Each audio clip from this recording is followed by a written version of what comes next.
Two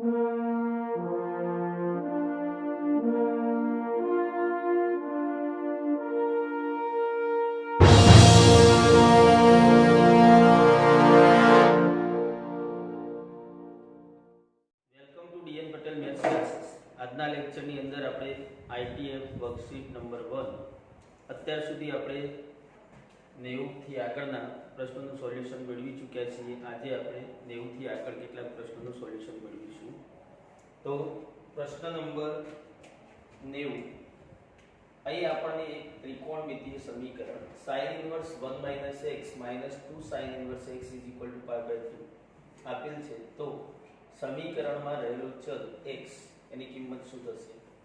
એટલે કે x ની કિંમત આ સમીકરણનું સમાધાન કરે તેવી ચાર ઓપ્શન પૈકી કઈ આવશે? તો ચલો ચેક કરીએ સોલ્યુશન. અગાઉ પણ આપણે એક આવો પ્રશ્ન જોઈ ચૂકેલા છીએ અગાઉના લેક્ચરની અંદર, કે જ્યારે કિંમતો હોય અને સરળ કિંમતો હોય, જો એ મૂકી સમાધાન ચેક કરી શકતા હોય તો એ ઝડપથી આપણે કામ કરી શકીએ. તો અહીં આગળ સરળમાં સરળ કિંમત 0, તો x ની જગ્યાએ 0 મૂકી દઈએ તો શું થશે? તો sin ઇન્વર્સ 1 - 0 એટલે કે 1 - 2 sin ઇન્વર્સ 0. ચલો કિંમત જોઈએ તો sin ઇન્વર્સ અંદરની કિંમત sin ની હશે એટલે sin 1 ક્યાં આગળ થાય? કયા ખૂણા આગળ થાય? તો sin π/2 આગળ.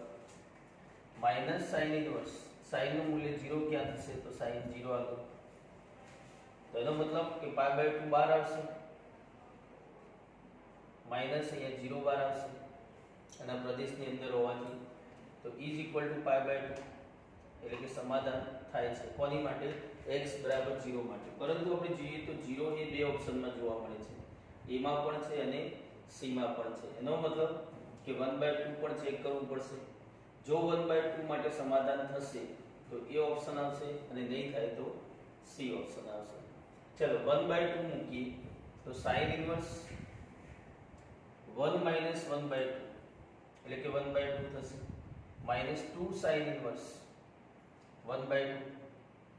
ચલો 1 sin ઇન્વર્સ 1/2 -2 sin ઇન્વર્સ 1/2, તો બેમાંથી એક માઈનસ થશે એટલે કે -sin ઇન્વર્સ 1/2. અને હવે જોઈએ તો sin ઇન્વર્સ ની અંદર sin નું મૂલ્ય હશે એટલે કે sin ઇન્વર્સ 1/2 એ sin નું મૂલ્ય કયા ખૂણા માટે થશે? તો sin π/6 માટે. π/6 એના પ્રદેશમાં છે તો બહાર આવશે એટલે કે -π/6. એનો મતલબ કે અહીંયા π/2 છે મળ્યું -π/6 એટલે કે 1/2 માટે સમાધાન થતું નથી, સમીકરણનું સમાધાન થતું નથી. તો માત્ર સમીકરણનું સમાધાન થતી હોય તેવી x ની કઈ કિંમત છે? તો માત્ર 0 એટલે કે આન્સર થશે ઓપ્શન C 0.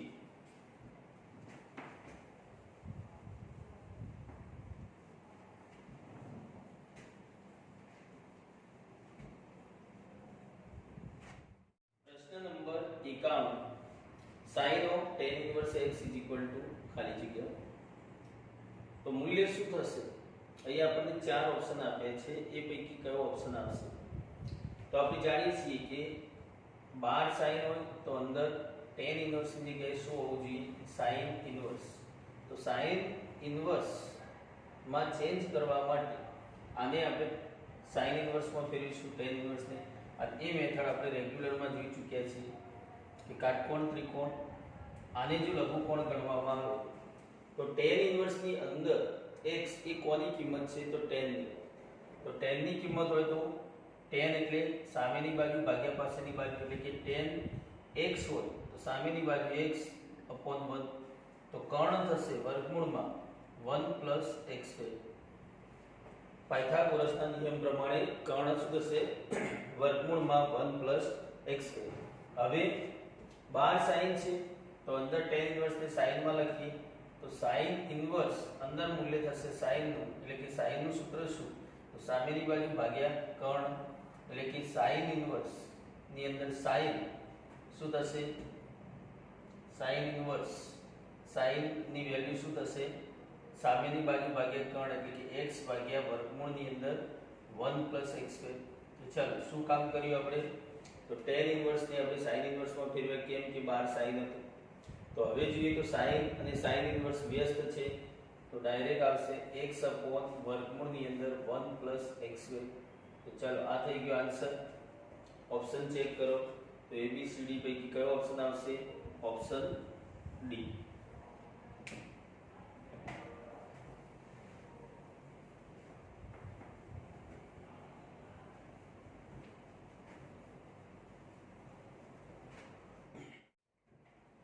प्रश्न number 57. Sine inverse of cos of 43 pi by 5. 11મા ધોરણની અંદર આપણે શીખી ગયા છીએ કે cos ઓફ 43 પાઈ બાય 5 એટલે કે અંશ મોટો હોય છેદ નાનો હોય તો તે ખૂણાને આપણે વિભાજિત કરીએ શામાં? તો ચરણમાં. કેવી રીતના વિભાજિત કરીશું? તો 45 ને કોના વડે ભાગીશું? 43 છે તો 43 ને કેટલા વડે ભાગીશું? 5 વડે. તો 5 વડે ભાગીએ તો 43 ની નજીક કયા આવશે? 5 વડે બે ભાગ ચાલે. 5 8 40 અને 5 9 45. તો આ બંનેમાં જોઈએ તો 43 ની નજીકમાં કોણ છે? તો 40 અને 43 વચ્ચે 3 ની ગેપ છે અને 45 અને 43 ની વચ્ચે 2 ની ગેપ છે. મતલબ 45 ની નજીક છે તો 5 9 45. ચલો માઈનસ કરીએ તો શું થશે? -2 એટલે કે 9 pi minus 2 pi by 5. 9 pi minus 2 pi by 5. તો અહીંયા થશે sin inverse of cos of 9 pi minus 2 pi by 5. તો ચરણમાં વિભાજિત કર્યું. હવે આપણે જોઈએ તો એકમ વર્તુળની અંદર 9 પાઈ ક્યાં હોય? 9 પાઈ ક્યાં હોય? તો અયુગ્મ ખૂણાઓ ક્યાં હશે? અહીંયા હશે. એટલે કે 9 પાઈ અહીં હશે. 9 પાઈ માંથી થીટા માઈનસ થયો છે. માઈનસ થયો એટલે કયા ચરણમાં હશે? બીજા ચરણમાં. અને બીજા ચરણમાં cos એ કેવું હોય? તો માઈનસ. આવર્તમાન કયું છે? પાઈ એટલે કે વિધેય બદલાતું નથી. તો ચાલો જોઈએ આગળ. sin ઇન્વર્સ cos કેવું હશે? બીજા ચરણમાં cos કેવું છે? માઈનસ. આવર્તમાન પાઈ છે એટલે વિધેય બદલાવાનું નથી, જે 11મા ધોરણની અંદર આપણે શીખી ગયેલા છીએ. એટલે કે cos એમનું એમ 2 પાઈ બાય 5. હવે જો જોઈએ તો sin ઇન્વર્સ માઈનસ થીટા આ આપણે જોઈ ચૂકેલા છીએ. એક વખત ફરીથી યાદ કરી લઈએ તો sin inverse minus theta is equal to minus sin inverse theta. cos inverse minus theta is equal to cos theta. Pi minus cos inverse theta. મતલબ sin ને લગતા જે બી વિધેયો છે જેવા કે tan છે, cot tan છે, cosec છે એમાં સીધું માઈનસ 12 આવશે. જ્યારે cos ને લગતા છે એટલે કે cot અને sec એમાં પાઈ માઈનસ થશે. તો tan ઇન્વર્સ માઈનસ થીટા એટલે કે માઈનસ tan ઇન્વર્સ થીટા અને cot હશે તો cot ઇન્વર્સ માઈનસ થીટા તો પાઈ minus cot inverse theta. sin inverse cosec inverse minus theta તો થશે માઈનસ cosec ઇન્વર્સ થીટા અને sec inverse minus theta. sec inverse minus theta તો થશે પાઈ minus sec inverse theta. એટલે કે sin ને લગતા જે વિધેયો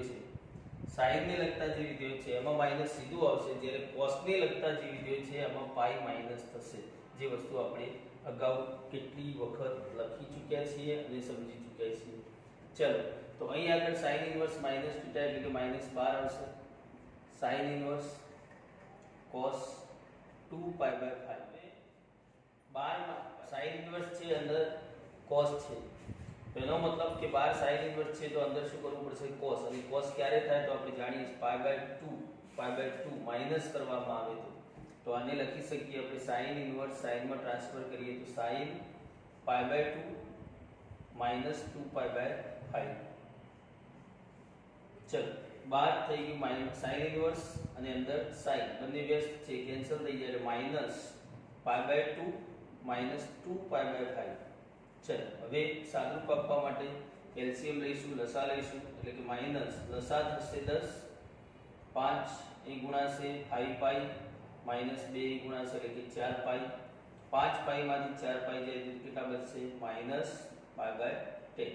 એનો મતલબ કે આન્સર થશે -π/10. તો ABCD પૈકી કયો ઓપ્શન આવશે? Option D -π/10.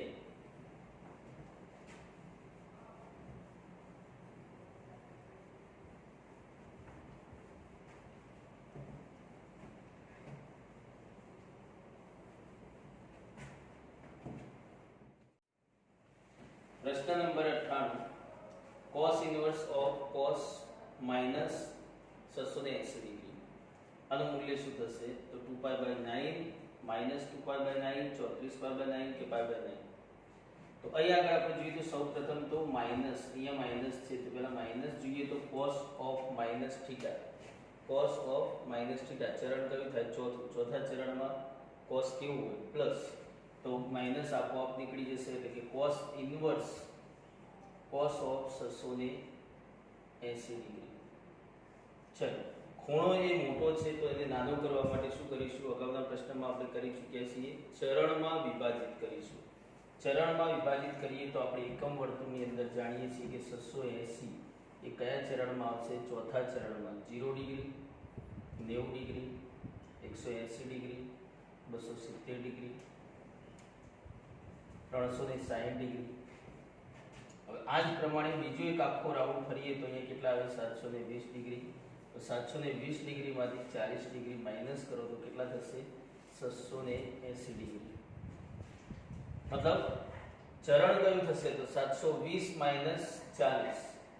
ચોથું ચરણ cos inverse cos of 720 degree minus 40 degree. ચલો, હવે જો જોઈએ તો cos ઇન્વર્સ અને cos ઇન્વર્સ ચરણમાં વિભાજિત કર્યું છે તો cos ઇન્વર્સ cos કયું ચરણ થયું? ચોથું. ચોથા ચરણની અંદર cos શું હોય? cos શું હોય? પ્લસ હોય. ને cos પ્લસ હોય. આવર્તમાન કયું? પાઈ. પાઈ આવર્તમાન હોય, વિધેય બદલાતું નથી એટલે કે cos 40 ડિગ્રી. 12 ઇન્વર્સ છે, અંદર વિધેય છે તો શું થઈ જશે? 40 ડિગ્રી. 12 આવી જશે કારણ કે પહેલા ચરણમાં હશે. અને cos નો પ્રદેશ જોઈએ તો 0 થી પાઈ 180 તો 40 ડિગ્રી. ઓપ્શન જોઈએ તો ડિગ્રીમાં નથી, એનો મતલબ કે અહીંયા રેડિયન છે, મળ્યું ડિગ્રીમાં છે તો ડિગ્રીને રેડિયનમાં ચેન્જ કરો. તો શું કરવું પડશે? 40 ડિગ્રીને π/180 વડે ગુણવા પડશે. તો કેટલાય ભાગ ચાલશે? મેડી કેન્સલ, 2 4, 2 9 18 તો થશે કેટલા? 2π/9. ચલો, ઓપ્શન 2π/9 ક્યાં જોવા મળે? ઓપ્શન ડી માં.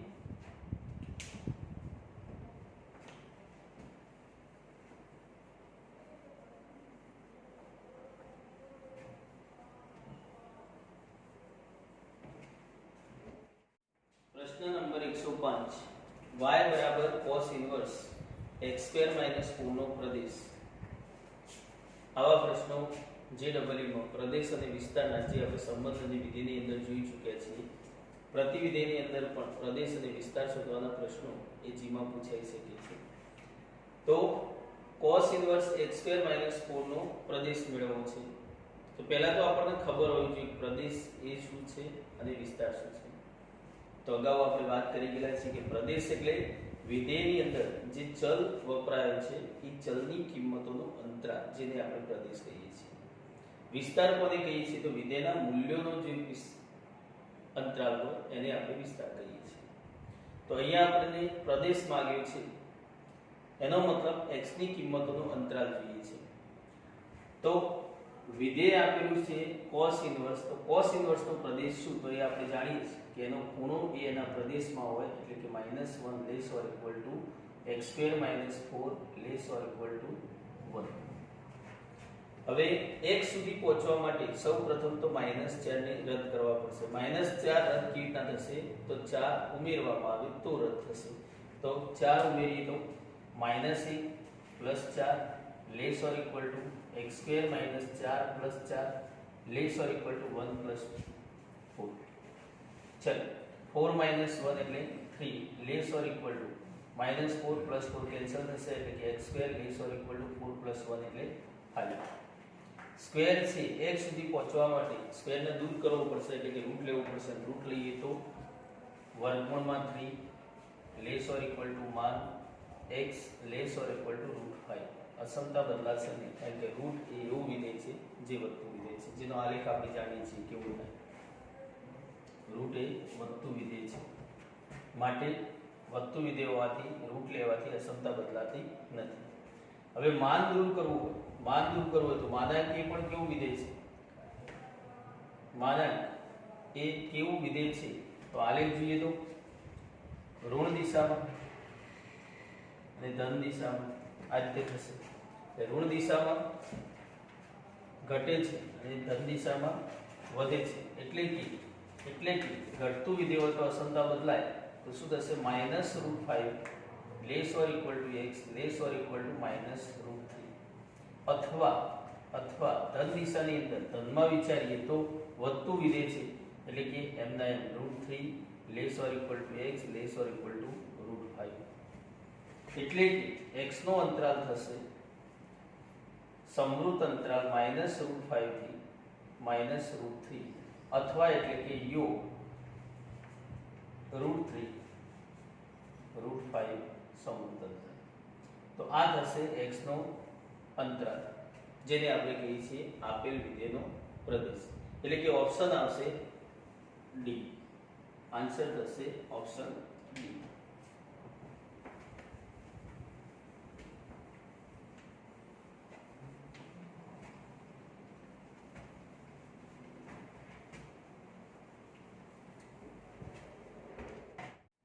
પ્રશ્ન number 106 fx = sin inverse x + cot inverse x. એટલે કે sin inverse x અને cot inverse x આ બંને વિધેયોની બૈજિક ક્રિયા સરવાળા વિધેય છે જેનો પ્રદેશ શોધવો છે.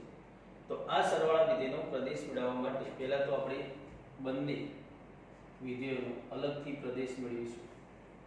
તો sin inverse x નો પ્રદેશ યાદ કરો તો શું થાય? તો સમૃદ્ધ અંતરાલ -1 થી 1. અને cot inverse x નો પ્રદેશ શું થશે? તો આ. હવે સંખ્યા રેખા પર આપણે જોઈએ તો cot inverse x નો પ્રદેશ એ આખો r છે એટલે કે આખી રેખા છે. અને sin inverse x નો જોઈએ તો -1 +1 અને એમની વચ્ચેની સંખ્યાઓ બંનેનો સરવાળો થઈ એટલે કે બૈજિક ક્રિયા સરવાળો થઈ એક નવું વિધેય મળેલું છે. મતલબ બંને સાથે છે અને સાથે હોય તો અને કહેવાય. શું? અને. અને અને હોય તો અને મતલબ ગણની પરિભાષામાં જોઈએ તો બંનેનો છે. તો પ્રદેશ થશે રેખા -1 થી 1 સમૃદ્ધ અંતરાલ. તેનો મતલબ આન્સર થઈ ગયો સમૃદ્ધ અંતરાલ -1 થી 1 એટલે કે ઓપ્શન એ થશે. તો આજના લેક્ચરની અંદર આપણે પ્રશ્ન નંબર 106 સુધી રાખીશું. આવતા લેક્ચરની અંદર આપણે પ્રશ્ન નંબર 106 પછી આગળ કેટલાક પ્રશ્નોનું સોલ્યુશન